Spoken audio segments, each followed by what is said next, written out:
इंदिरा गांधी ने कहा कि उन्होंने अपना पूरा जीवन देश की सेवा के लिए समर्पित किया है। उन्होंने यह भी कहा कि उन्हें इस बात की चिंता नहीं कि वे कल जीवित रहेंगी या नहीं।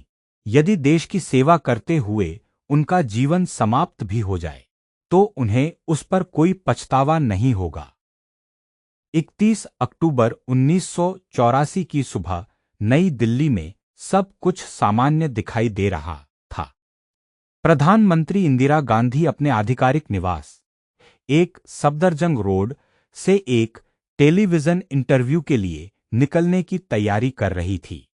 उस दिन उनका साक्षात्कार ब्रिटिश अभिनेता, लेखक और फिल्मकार पीटर उस्तिनोव की टीम द्वारा रिकॉर्ड किया जाना था। लगभग सुबह 9:20 पर इंदिरा गांधी अपने निवास से पैदल निकली। उनके साथ उनके निजी स्टाफ के कुछ सदस्य भी थे। उन्हें अपने कार्यालय तक पहुंचने के लिए एक छोटे रास्ते से होकर गुजरना था। रास्ते में सुरक्षा चौकी पर उनके 2 अंगरक्षक बेअंत सिंह और सतवंत सिंह तैनात थे। जैसे ही इंदिरा गांधी उनके पास पहुंची, उन्होंने सामान्य रूप से उनकी ओर देखा। कुछ ही क्षण बाद अचानक बेअंत सिंह ने अपनी सर्विस रिवॉल्वर से उन पर गोलियां चला दीं। इसके तुरंत बाद सतवंत सिंह ने अपनी स्टेन कार्बाइन से भी कई गोलियां चलाईं। यह सब कुछ ही सेकंड में हो गया।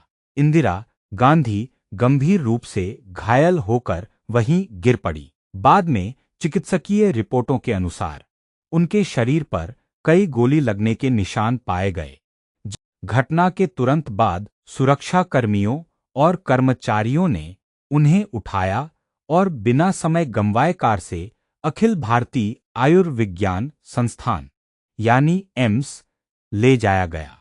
अस्पताल पहुंचते ही डॉक्टरों की एक बड़ी टीम ने उनका इलाज शुरू कर दिया, लेकिन गोलियों से हुई गंभीर आंतरिक चोटों और अत्यधिक रक्तस्राव के कारण उनकी स्थिति अत्यंत गंभीर थी। डॉक्टरों की पूरी कोशिशों के बावजूद उन्हें बचाया नहीं जा सका।